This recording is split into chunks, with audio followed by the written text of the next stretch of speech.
Isang OFW ang mama ko pero na-in-love ako at balak namin magtanan ng stepfather ko.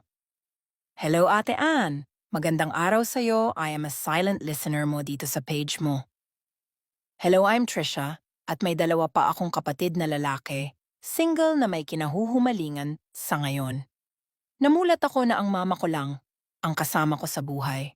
Wala akong papa na kinagisnan dahil nga ang sabi ni mama, suma kabilang bahay nga ang aking itay.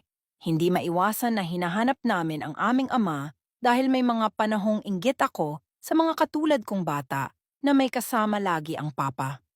Pinag-aral kami ni mama kahit na mahirap ang buhay, nagpursigi siya na kahit papano makapag-aral kami.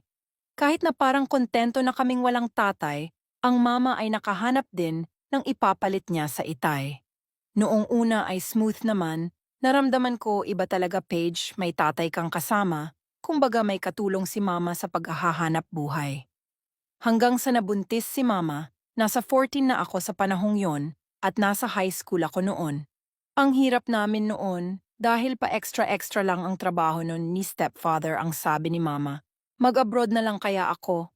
Matapos kong manganak, tutol nung una si stepfather Ate Ann dahil nga kawawa ang bunso naming kapatid na iiwan na walang kamuwang-muwang. Ngunit pumayag ito kalaunan dahil nga sa hirap ng buhay. Sa stepfather kami, hinabilin magkakapatid, hindi naman kami nagsisi dahil marunong ang stepfather ko sa page alaga ng bata at lalo na sa gawaing bahay, inaalagan kami lahat. Dito na nagsimula, mula nang nag-renew ang mama sa kanyang kontrata, parang nag-iba ang stepfather ko, nalalasing ito na dati hindi naman ganyan.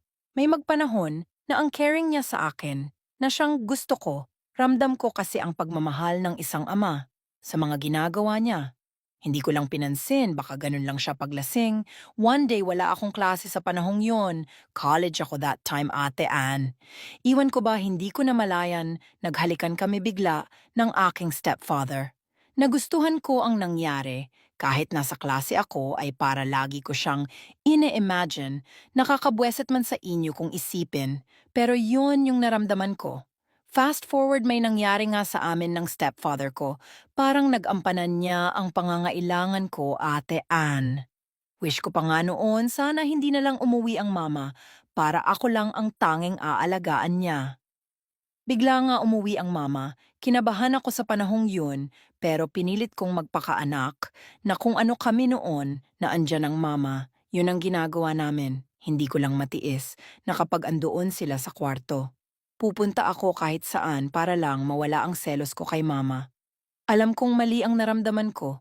Hindi niyo rin ako masisi dahil matagal kami nagsama sa iisang bubong na tanging pag-alaga lang niya ang nakapagpasaya sa akin. Nang makabalik na ang mama sa abroad, ang saya ko na tila sa stepfather ko. Mas lumalim pa ang aming pagsasama at balik na kasi naming magpakalayo upang hindi na namin kailangan itago kung ano ang meron sa amin. Tama ba ang maging desisyon namin, Ate Ann?